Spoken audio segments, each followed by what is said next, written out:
You have a piece called "The New York Times Casually Racist, Arrogant Chauvinism" in 2 paragraphs. So will you And allow me to read some of those? in retrospect, that headline may have been a little overwrought, but yeah, What's wrong with the headline? it's a little overwrought. In Oh, retrospect, overwrought. I yeah, thought you said something about rot. Okay. no. Well, it's okay. You don't have to feel bad about it, Adam. This is a safe Let's space. do it again. It's a little bit tabloidy, but yeah, go Well, ahead. look, Sorry. you got to get people. I'm so over that stuff. You got to get people to read it, and then they read it, and then they find out the nuanced stuff. Yeah, There's okay, nothing wrong with that. it's Okay, a tough balance. it's a tough balance. Yeah. The New York Times casually racist, arrogant chauvinism in 2 paragraphs. New York Times reporter unironically insists that the Iraq invasion was about spreading democracy, and another writes another tedious ahistorical love letter to Pax America. So I thought we could just read these 2 things. They're short, and I'll read them out loud so that you don't have to squint. So the first one comes from a March 5th piece written by Dave Phillips. And the piece is called "I Just Can't Stand By, American Veterans Join the Fight in Ukraine." All across the United States, small groups of military veterans are gathering, planning, and getting passports in order. After 50 years of serving in smoldering occupations, trying to spread democracy in places that had only a tepid interest in it, many are hungry for what they see as a righteous fight to defend freedom against an autocratic aggressor with a conventional and target-rich army. There's a lot to unpack there. Yeah, Dan Denver posted that on the Dick podcast, and I read it first, and I was like, "Holy shit, that is an extraordinary paragraph." I mean, the amount of ideology on that could stop a train in its tracks. I mean, it is loaded with ideology. Yeah, this idea of that the U.S. was earnestly spreading democracy, but these kind of ungrateful, smoldering, presumably Arab occupied populations worthy. just didn't want it, rejected it. They actually didn't like us because we bombed, occupied, killed tens of thousands of people, hundreds of thousands of people. They didn't like us because they don't like democracy. I mean, it's an extremely racist. They hate our freedom. It's an extremely They hate racist our ways of life. And the New York Times does this all the time, and I've written about it, for 5 years now. You'll see in reportage or even the editorial board that will unironically and uncritically accept the premises of America's moral pretext for its imperial aggression. Whereas they, for example, when Putin announced his invasion of Ukraine, one of the few reasons he gave was that he was going to try to fight Nazis. And America uniformly dismissed this as a cynical ploy. And I think they're right to do that.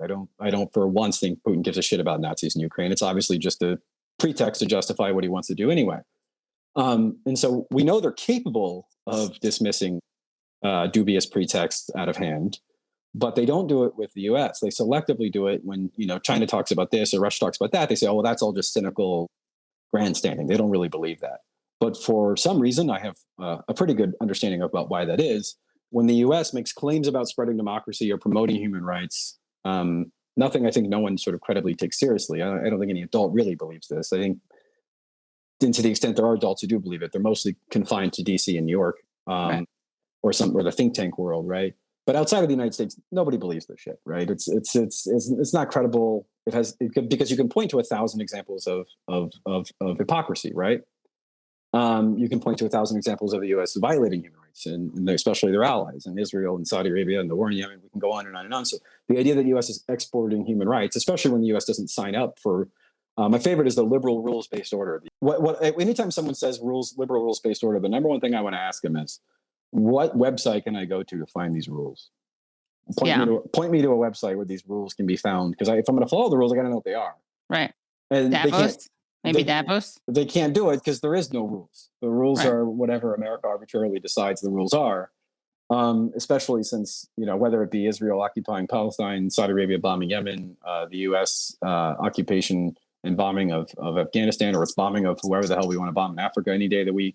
I mean, the U.S., of course, most famously, or most infamously rather, doesn't abide by the International Criminal Court. Right. The U.S. never ratified or signed the International Criminal Court, and quite literally has a law called which is Human Rights Group have dubbed the Hague Invasion Act.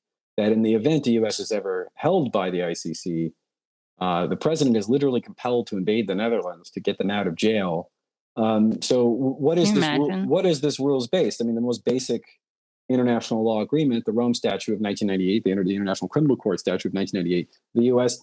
tells them to go fuck themselves, as of course does Israel. Right. So, all these kind of lofty, very kind of middlebrow, Atlantic magazine and Applebaum moral pretensions they're totally selective. They're totally self-serving. The U.S. is a hypocrite in about 1,000 different ways. And that's one of the things that I think is to watch the New York Times have fully grown adults say that the U.S. was in Iraq to spread democracy. I mean, this is wallet inspector shit, right? You have to be the most gullible person in the world to think the U.S. was in Iraq to spread democracy. I mean, you just have to be. Right. We have 1,000 points of reference for why that is not.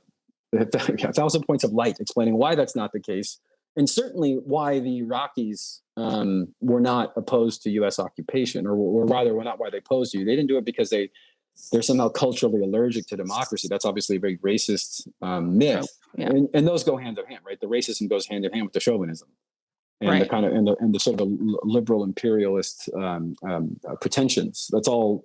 Because again, it becomes a civilizing mission, and it's basically a degree and a half removed from what the British did in Africa or any other British did in Afghanistan, for that matter.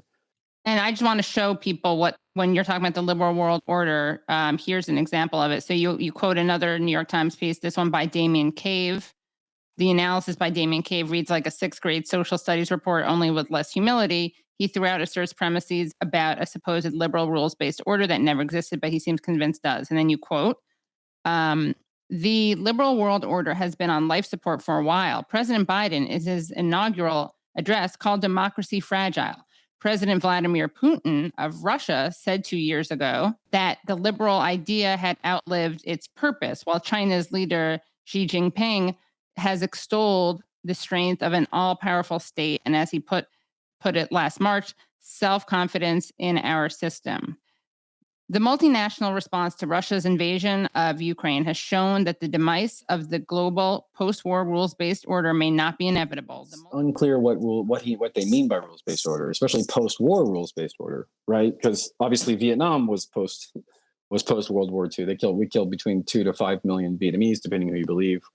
Illegally bombed 600,000 Cambodian peasants. I could go on and on and on. I mean, there was nothing. There was a genocidal war by any objective metric. There was nothing liberal rules based about that war, other than the arbitrary assertion of American power, because we viewed them as being insufficiently capitalist and insufficiently puppet regime. Obviously, countless coups, 54, Guatemala, Chile, Argentina, the Contras in Nicaragua. I mean, I can go on and on and on. I'm sure your audience is familiar with this. None of which was internationally sanctioned. None of which was voted on in the UN.